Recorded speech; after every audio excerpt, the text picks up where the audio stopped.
তাণ্ডব সিনেমা নিয়ে যেন বিতর্ক থামছেই না। সাকিব ভক্তদের দাবি নিশোকে সাকিব খানের কাছে ক্ষমা চাইতে হবে। বাড়াবাড়ি আমার একদমই পছন্দ না।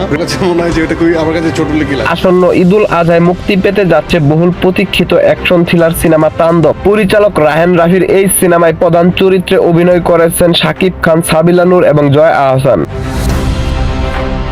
তবে সাম্প্রতি সিনেমাটির মূল চরিত্র নয়, ক্যামিও চরিত্র নিয়েই আরফান নিশোকে কেন্দ্র করে শুরু হয়েছে ব্যাপক সমালোচনা।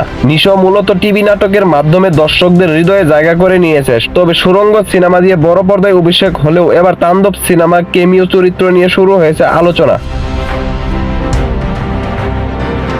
সাকিব ভক্তদের দাবি, নিশো আগে বিভিন্ন সময়ে সাকিব খানকে নিয়ে বিতর্কিত মন্তব্য করেছেন, আর সেই পুরনো মন্তব্যের জন্য আরফান নিশো যেন প্রকাশ্যে সাকিব খানের কাছে ক্ষমা চান। ফেসবুক, ইউটিউব এমনকি টিকটকেও এই দাবি নিয়ে চলছে নানা সমালোচনা।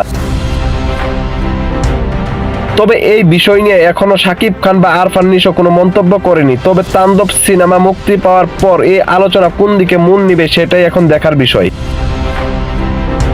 আপনি কি মনে করেন? আপনার মতামত জানিয়ে দিন কমেন্ট করে। আলোচনা কণ্ঠের সঙ্গেই থাকুন, ভালো থাকুন, ভালো রাখুন।